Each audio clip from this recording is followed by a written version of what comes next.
How do you judge the outcome? Of course, one is pass. Whether person passed, then outcome is good. But there are other ways. You have to see how many percentage of people are passing in the first attempt. Then, more important thing, how your curriculum is mapped to the graduate outcome.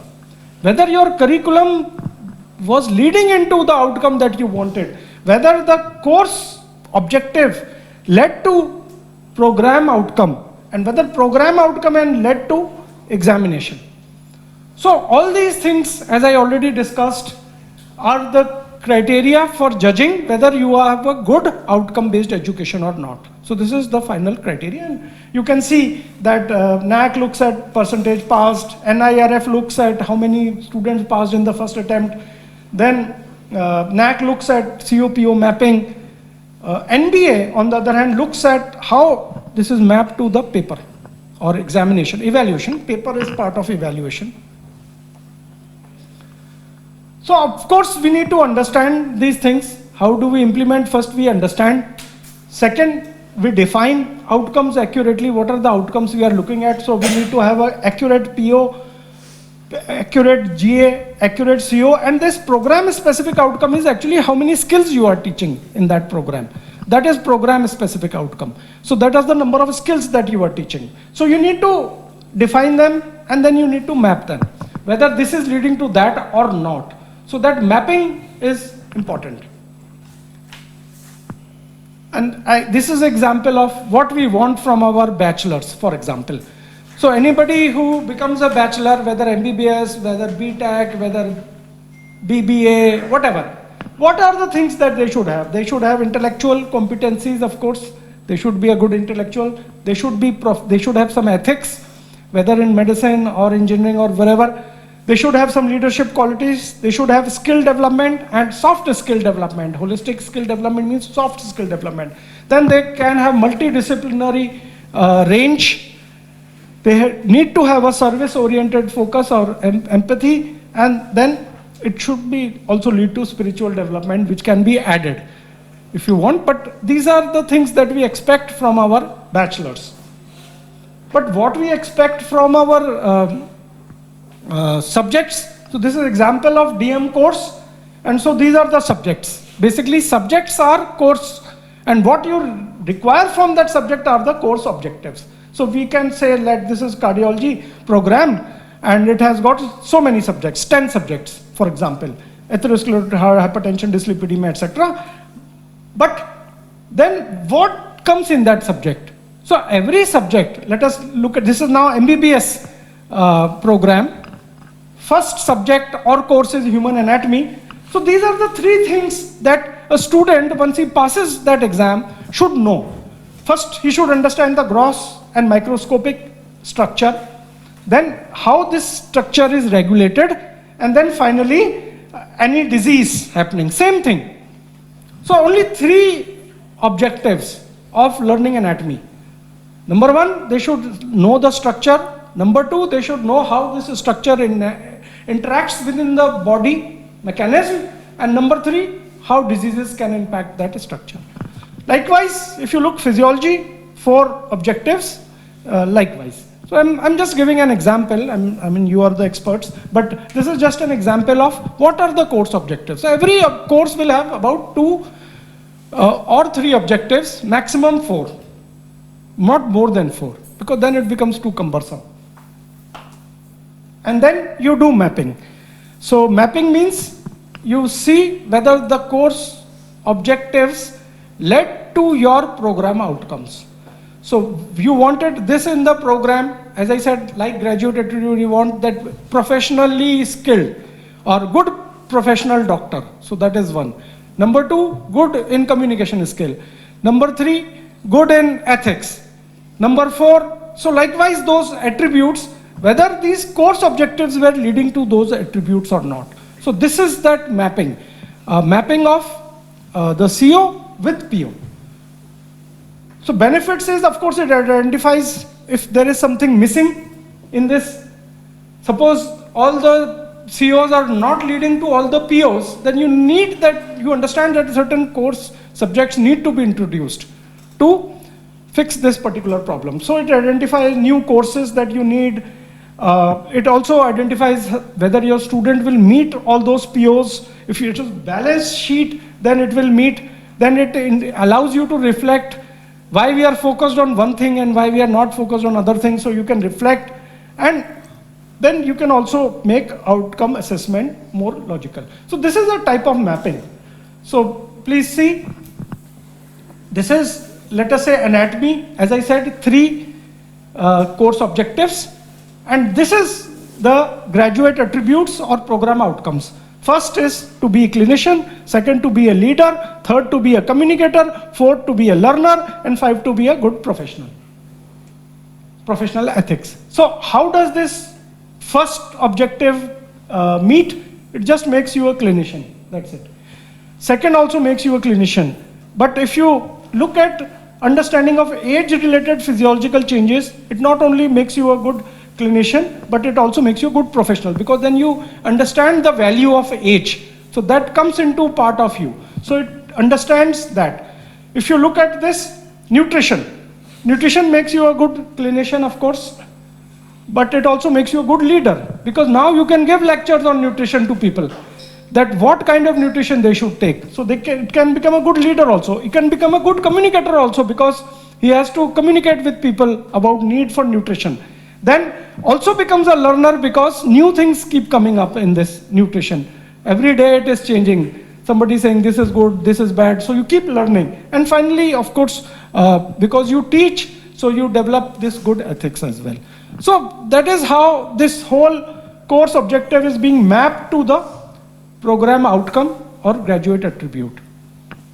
This medical graduate attribute means program outcome. So is it clear to some extent? Because I know it's very new for everybody. It's okay? So what we understand is that we can, on a concept map, on the same chart, we can put the course outcome and show the related in some other link or some other pattern, and they should be put together. Yeah, likewise. So you first define, let us say MBBS course, what are the, I have already defined actually, what are the program outcomes. What we want a good doctor to be. We want a good doctor to be a good doctor, number 1, clinician. Number 2, we want them to be leaders of the community. Number 3, we want them to be good communicator, because unless he talks with the patient, he cannot convey anything. So we want them to be good communicator. We also make them understand that the things will keep changing every day. So he must learn every day. So we want them to be good learner, and finally we want them to have a good professional ethics. So this is what we want our doctor to become once he passes. And that is how he will become that, based on whatever courses we are teaching. Clear, sir? These were the same things that these were made mandate by CBNP. Yeah. These are the basic attributes. Yeah, but every see, whatever new will come will be focused on this, because this is the future of medical education or any education.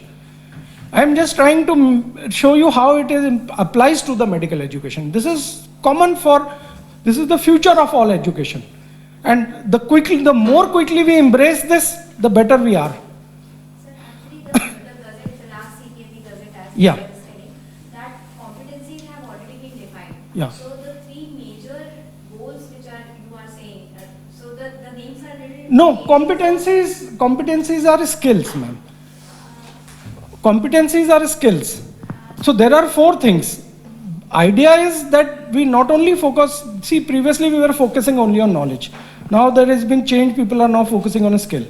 Knowledge will change, within 5 years it will become obsolete. Skills will become obsolete within 10 years.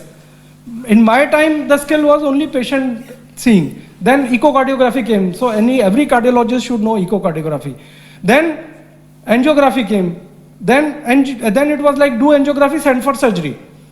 But then angioplasty came, and it was like, no need to send for surgery, you can do it yourself, you can put a stent, you can put this. So it was like in this. But for other diseases, for pediatrics, for other, let us say, arrhythmias, and for other things, maybe you still need to send for surgery, for valves. But then interventions came, now you can do valve replacement also interventionally. So new skills are coming. When I had entered let us say in 1994, then skills were very few. Only patient seeing and then sent for surgery. Then came echocardiography, then came angiography, then came interventional cardiology. Now it is valve replacement.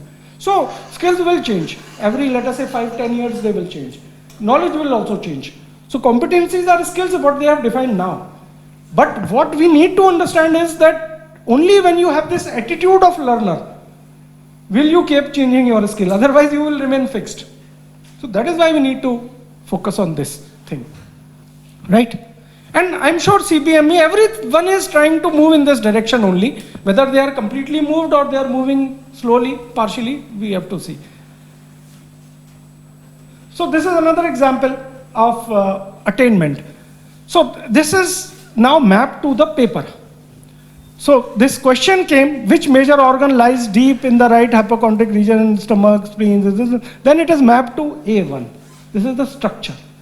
And likewise, you can see that all the questions are mapped to one course outcome or more than that. And So can you clarify this A1?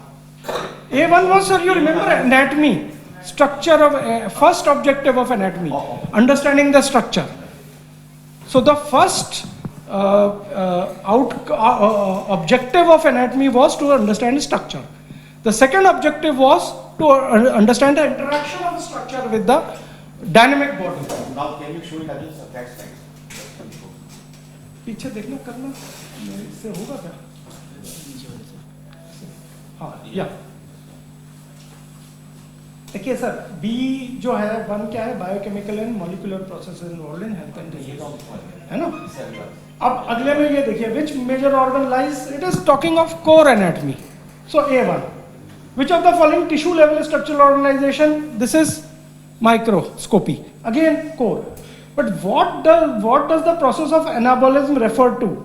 Use of energy, use of this. So this Biochemistry is first objective. biochemistry first objective. So that way, this paper is being mapped to different objectives, and ultimately you have to, at the end of it, you have to make sure that your paper covers all the objectives and also all the program outcomes. If some program outcome is not covered, or if some course objective is not covered, means the paper was not correct. Paper was not well designed because all the course objectives were not met. Understand? I will give you another example because I am a cardiologist, I keep coming to cardiology. So cardiology discuss fetal circulation. Now it is covering program outcome 2 and 3 and course objective 6. And so likewise I have mapped this whole according to what I showed you previously.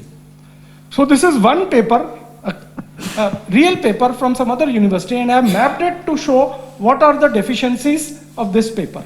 So at the end of it, if you map all the papers, then you see whether all your course outcomes were met or not, and whether all your program objectives were met or not. If they were met, then that means you are outcome-based education. If not, then you have to change your paper. Now, I think I'll quickly go because this thing. Now, coming to the digital transformation. Now, as I said, a lot of courses are available free of cost from government. You register for free. Only if you need certificate, you have to pay 1,000 rupees. So, a lot of courses are available. Many of them interesting courses even for medical students. And they can get a certificate from government. So different people, so there are certificates from IIT Delhi, there are certificates from IIM Bangalore, there are certificates from many government bodies. So while we are teaching in the university, which is a private university, but our students, if we encourage them to take these courses, they will get certificate from government bodies also, so which will add on to their value. And also we can take a lot of faculty development programs and get certificates from them for these kind of things. So as I said, these are called MOOC, massive online courses, and many bodies, government bodies. This is CEC Consortium for Educational, NPTEL, AICT, which is for engineering, IIM Bangalore, National Institute of Technical Training. So they have a lot of FDPs, for teachers also, faculty development programs. FDPs means faculty development program. So faculty, while very good in their own profession, but as I said, they also require management, they also require integrative skills. So these faculty development programs are developed for the faculty. And awareness also, for example, this faculty development program is about awareness of what is now the latest educational trends. So these are things, these are government MOOCs, but there are other MOOCs also. What I would say is to participate in this lecture capture system. If you notice, my lecture is getting recorded. If any of you also volunteers, we can record your lecture. And we can make a YouTube out of that, and we can, using this lecture capture system, add on to curriculum of our university on our website and things. So I will request, if any of you wants, I would encourage you to at least capture some of your good lectures. And we can put it on YouTube, we can put it on our website and other places. So utilize this lecture capture system. And we are also going to develop this remote library where anywhere you can put the password and go get access to the library. So we basically want a paperless environment, not only for administration, hospital management, but for student management as well. Admission, scheduling, fee, report and certificate, and also examination. So this is where you come in. So we want to have a digital examination process as well. Sir, I want to make a comment, sir. So I think some countries, what they are following in examination is that first the teachers upload the questions on the examination portal, and which is open only to the person who has uploaded and to the COE. And then during the examination, the MCQs are on the computer, where the students attend the MCQs, and then the long questions and short essay type questions are attempted on the paper and hard copies. Yeah, so that is what we are also planning, and we are going for it, and it may take some time, but we are on the job actually. That's what I wanted to tell you, that we are also planning to make a digital transformation in examination as well. Then this is one MOOC course actually, which is offered by NPTEL, and this is a 12-week course. It is a multidisciplinary course. The intended audience are MBBS, interns preparing for NEET, PGs, PG Gynae, Ops Gynae, midwife, ASHA, community workers, health workers. So it's a broad program that is offered free of cost to anybody who wants to take. If they want a certificate, then they need to pay 1,000 rupees, and then they will get a certificate. So these courses are now available on the SWAYAM portal. So what my request is that all the teachers, this is my request to you, that all you teachers should get registered on the SWAYAM portal and get all your students registered on SWAYAM portal. And every teacher identify 1 or 2 courses which they can supervise. Maybe they can take it themselves, it becomes a faculty development room, but even if not, then they supervise these 2 courses, and they can ask students to take up these courses. So for example, this course, they get a certificate out of it. So it's a certificate program, a 12-week course. So this can be an elective for some people. So likewise, so this is the whole schedule. Week 1, what they will do, week 2, week 3, week 4, till week 12. And then examination, and then that's it. Now coming to a very important area, research and entrepreneurship. So what we want is from you, how many teachers have got awards?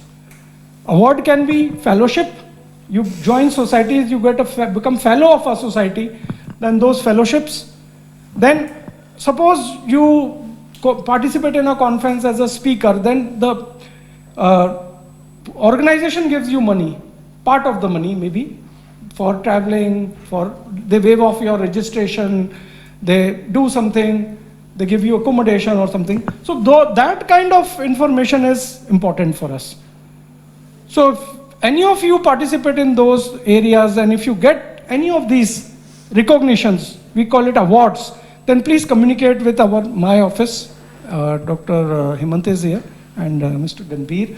And you can communicate with or you can communicate with sir, actually, Dr. Tiwari, and he can then pass it on to us. So anybody who gets these kind of things, information, please pass it on, number 1. Number 2, grants from research projects are important, particularly trials. whether by NGOs or government trials, government funding, or funding from any other source. If you get those trials, I think we will encourage you to do it because this is very important.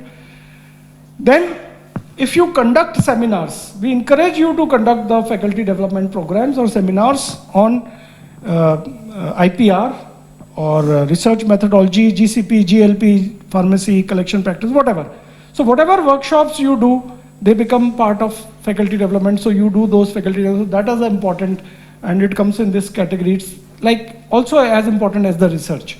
The number of awards, if you got from any recognized body, whether government body, non-government, if you got award, recognition in some way, then again, please pass it on to Dr. Tiwari or Dr. Hemant, whomsoever you feel like. Then we will encourage you to start some startups. Startups mean you have a new idea. There are a lot of government agencies now giving money. You think you can design a new X-ray machine or anything. I mean, just an idea, anything. Then in a cheaper way. Then there are government agencies you can submit and you can have your own startup for which you will get, in addition to whatever you get from here, you get money from those areas which you can use. So that is not only good for research purposes, but also good for your own incomes will increase. Then number of patents, copyrights, research papers in journals, Scopus, Web of Science, PubMed, research papers in UGC CARE. Simple thing, you can do number of books and chapters. I think many of you might be getting request. If you get your chapter in any book or you write a book, then please again convey this information. So all these information we are requesting you to convey so that we know where we are standing. Then another very important thing, and I want to focus on it. Suppose you present a paper in any conference and that abstract gets published. So that is also very important. So that is a paper in conference proceeding. So if you have any of those papers, etc., please pass on to Dr. Tiwari or Dr. Hemant, whomsoever feel like. Revenue generated from any advisory or consultancy, that is one. Then if you conduct some activity outside, like Sir has conducted, Dr. Tiwari, you might know if you follow the faculty thing, he went and conducted an activity in outside village. So that activity is very important. And as I was also discussing, award received for this activity. If you get an award for an activity you do outside, then it is very, very important. So these are the areas where I will encourage everybody to try to do something and get an award or something. And then if you do MOUs with different, maybe if you are in touch with companies, labs, or anything, if you do MOUs, we will help you do that, and if in that way it can help. It should be a functional MOU only thing. Then coming, of course, we are here because of our students. So student support is very important. So number one is not only develop our capacity, but develop capacity of students, especially in these soft skills. So as I said, soft skill, language, wellness, analytical skill, human value, personality development, employability skills. So these are some of those things. Other thing is that we need to address the students' grievances. Then we also have to track if our students are winning any award anywhere, then we need to track that. So that information if you have for a student, then again you can pass to Dr. Tiwari or Dr. Hemant or whomsoever. Then we have to, students passing out are very important. We have to get them engaged with the alumni organization, and they need to continue contributing to the university thing. So alumni engagement is important. Then we need to guide them for competitive exam. So that is another important thing. So we need to make sure whatever we are teaching, it should help them in their competitive exams as well. It should not be just mere like that. And so that student help them qualify these exams, whether it is GATE or whatever, I mean, Ayush, civil service exam, whatever they are giving. And then if not, then we need to help them to get placed, maybe self-placed also, or progress to higher education. And then how many sports and cultural events we have organized. So these are, I think, they are general things everybody knows, but we need to keep a track of them. Of course, from the leadership side, we have to do certain things. We will redefine our mission and vision plan. We will also come out with our strategic plan. We will align policies for participatory thing like, for example, this one where you have equal right to say anything to me. So this is a kind of participatory thing. Anybody can come up and say that, okay, it was all humbug, whatever you said was all stupid and we don't believe, and whatever, I mean, whatever you feel like. It's okay, it's an open discussion. We can always discuss. But the idea is that it should be constructive. It should not be for destructive purpose. It should be a constructive criticism and we will look into it. So that is what is meant. Then we have some institutional bodies. We have our ethics committee, we have our student ragging committee, and so those are important. Then annual appraisal program we have, and it is important for everybody because like NAC is good for university, APR is good for self. Once you look at those criteria, you see where you stand.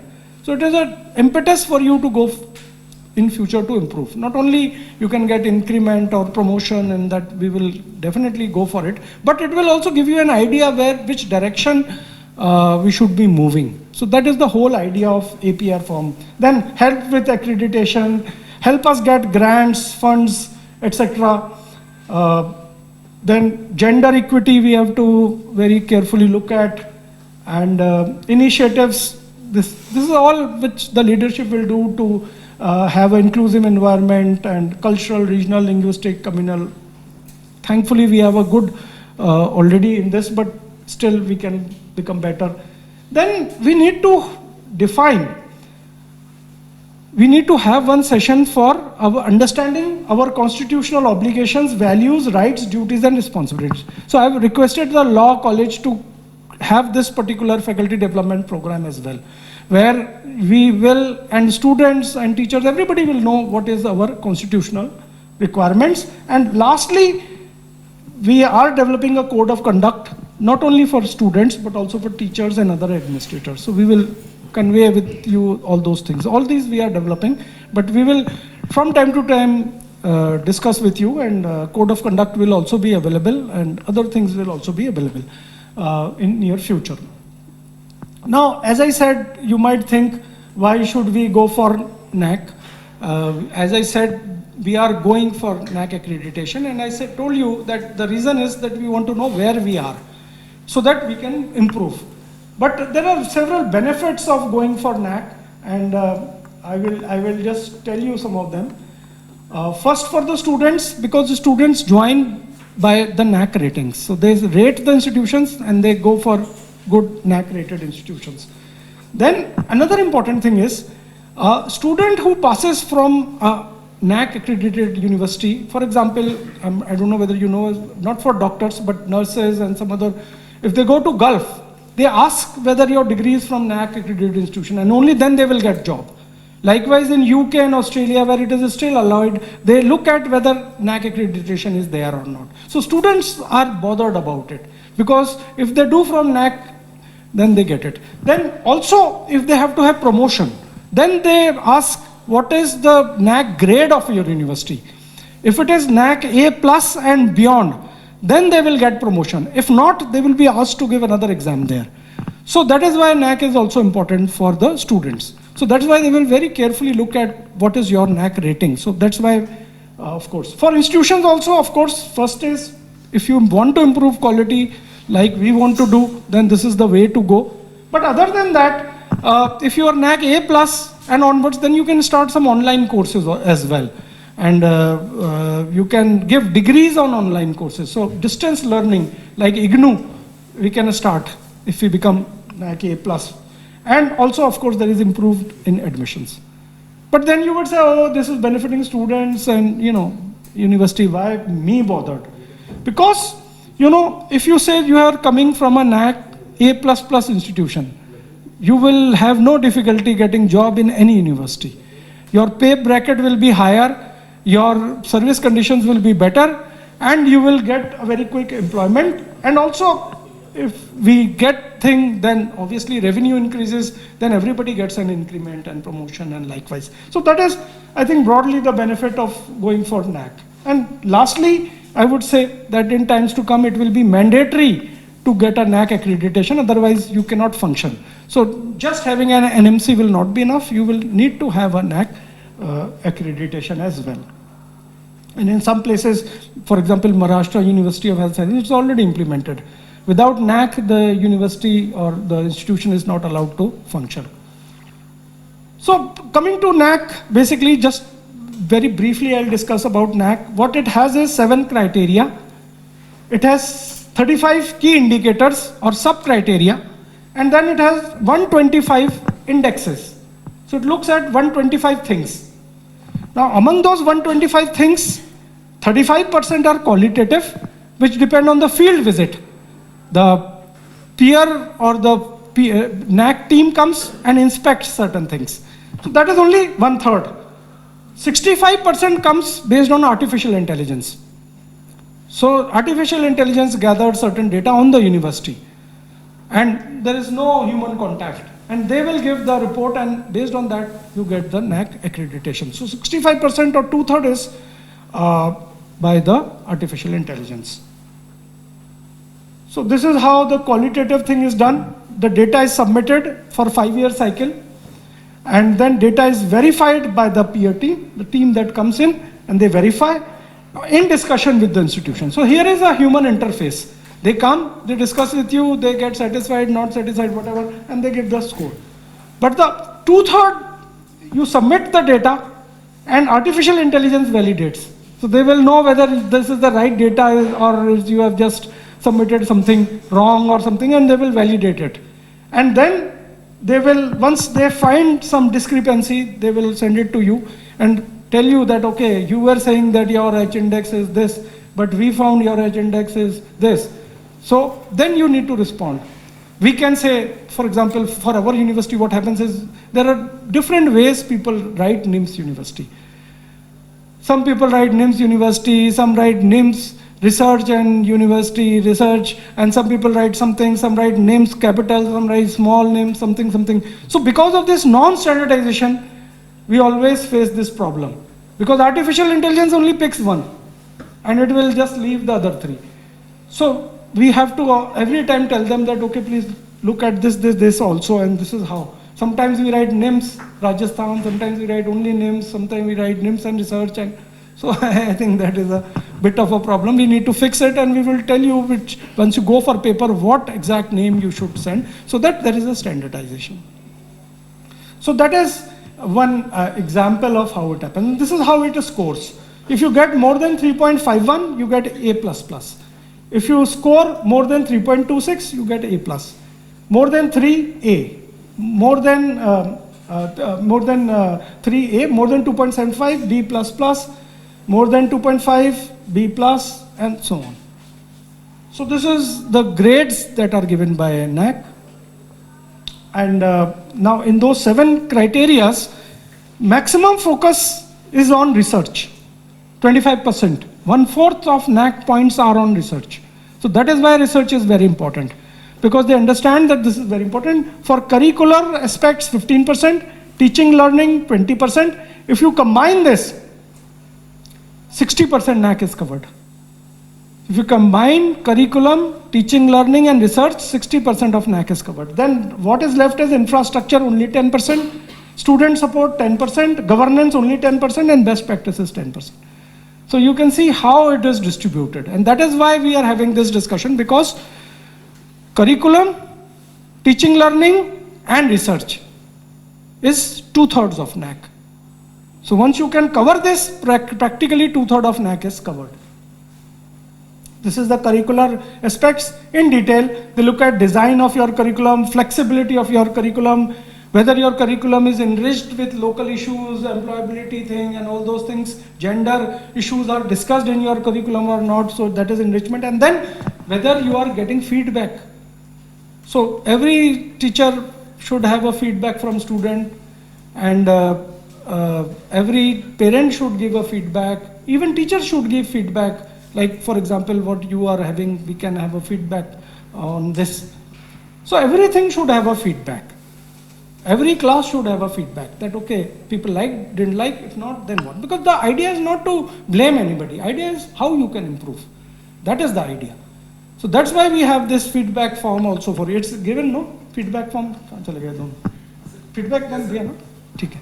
So that's why, so I think everybody, we should very carefully look at feedback, and it could be anonymous feedback, no need for names, just honest feedback on how it is.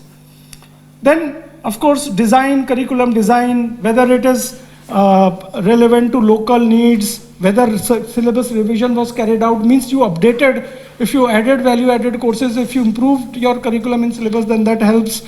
And then whether it is focusing on competency, employability, entrepreneurship skills or not. So these are what they are looking. Then look, choice-based credit system, whether you implement it, whether you give electives. So that is why we are getting it, because electives are now very important, and 1% of NAC is on that. Then new degree programs, fellowships, diplomas, whether interdisciplinary, whether your courses are interdisciplinary or not, that is another thing that comes out in NAC. Then whether you are offering value-added courses, which means that whatever new is coming, you make a value-added course and teach it to the students. So that is value-added course. How many students completed value-added course? Between them, 2.5%, only value-added courses. Then whether you gave them field research, field projects, research projects, etc. to the students, bachelor students, whether they are doing some field projects, community project or something like that. So that is also important. So these are the things. Then coming to teaching learning, whether you have student-centric methods, experiential learning, most important in it. So these are the student type of centric methods for learning. So if you are having them, then whether you are working in the simulation lab, whether you are using internet for teaching, whether then how many teachers can develop e-content. So whether the teachers are developing the MOOC courses or whether the teachers are developing slide presentation is also an IT driven thing. So all those things. And sure that in every lecture, please insert one case, real case, for students to understand the value of the lecture. And once you develop those lectures, please communicate it with either Gambhirji, Sir, Dr. Tiwari or Hemant, so that we have a sample of how you are integrating the cases in your lectures. So that is my one request. Every lecture you take should have one case study inserted in it. So that will be experiential learning. Second, my request is, and I also requested Dr. Tiwari, that the moment the student comes in, he understands what is the meaning of being a doctor. So they should be taken to a hospital visit or field visit, whatever you might want to call, or community center visit, whatever, to take to the workplace so that they have an idea where we have to go, where we are now and where we will go. So once they visit the hospital, they have this idea. So first year onwards, I would say first month onwards, they should have a hospital or workplace visit. Third is to introduce a field project. If we can send them to a community center and they can identify a project, it could be even a survey. At least start the process of design thinking. So from the moment they enter first year onwards, they should have a field project, which can be a simple project, but will just initiate them into this. Then I request you to lecture on the lecture capture system. And then we can put it on website, we can put it on YouTube and other areas, but please, good lectures if you have, please get them recorded. You can make a request to Dr. Tiwari or Gambhirji or Dr. Hemant, whomsoever, and we will organize those things. Then, as I said, register for SWAYAM portal, not only yourself, but all the students under you. Many of you would be mentors. So in that groups, you can ask your students to at least enroll, because this is free of cost. Register in the SWAYAM portal. And you can identify 2 courses which you can supervise. There are about 1,000 courses on the SWAYAM portal. Each of you can identify 1 or 2 courses which you can help your students with. Then of course, attend the faculty development programs like this one and other faculty development programs. Many faculty development programs are available on SWAYAM portal. So please register, and if suppose you get a certificate, then we will try to reimburse you that money for certificate also. So we will try to do that. Then start value-added courses. Whatever new happens in your specialty, make a value-added course out of it.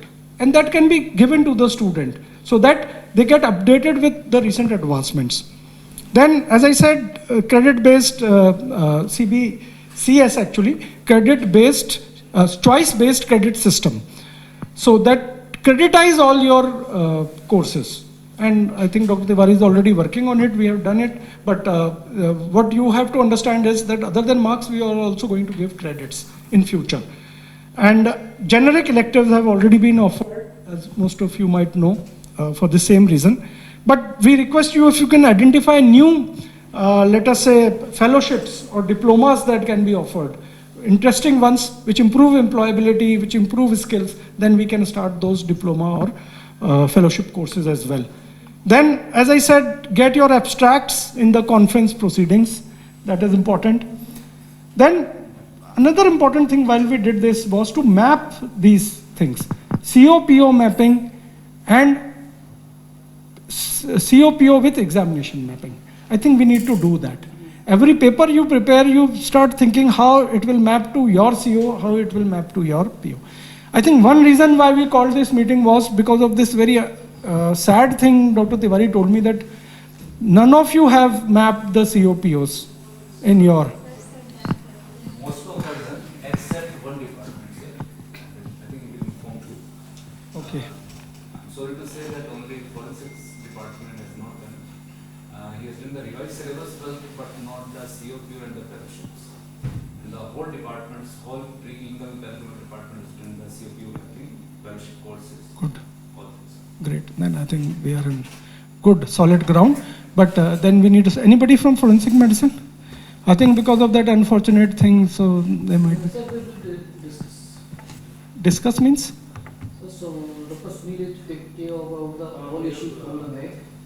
No, NAC नहीं sir, हमें तो अपनी quality improve करनी है. NAC तो बाद में आएगा, NAC तो अभी आ नहीं रहा. हो जाएगा. लेकिन हमको खुद के लिए COPO मैपिंग करनी है. NAC तो बाद में जब आएगा तब आएगा, अभी तो नहीं आ रहा NAC. एक वो तो हमारा फ्यूचर विजन है. ठीक है सर? क्योंकि अगर हम ये नहीं कर पाएंगे तो फिर हम चॉइस बेस्ड क्रेडिट सिस्टम नहीं इंप्लीमेंट कर पाएंगे, तो हमारे स्टूडेंट्स बाहर कहीं जा ही नहीं पाएंगे.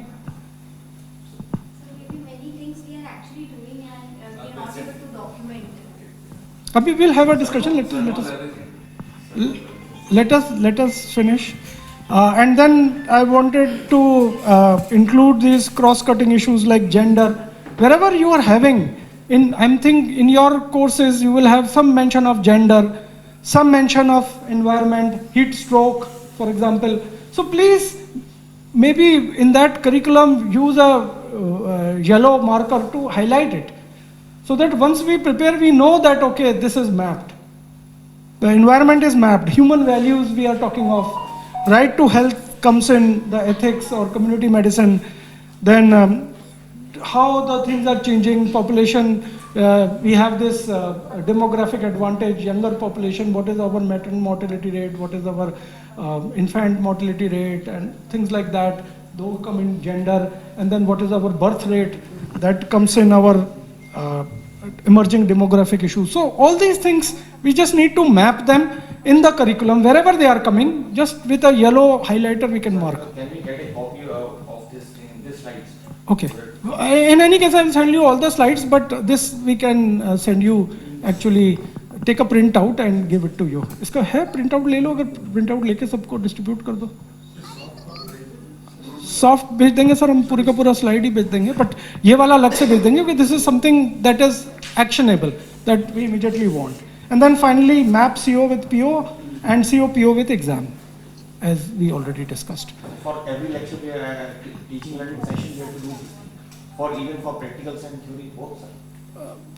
Yeah, mapping with examination, mapping with COPO. Every session. Yeah, actually every session. But first of all, you need to fix the COPO. That's why the first thing is of course understanding what is COPO. Second thing is making those COPOs.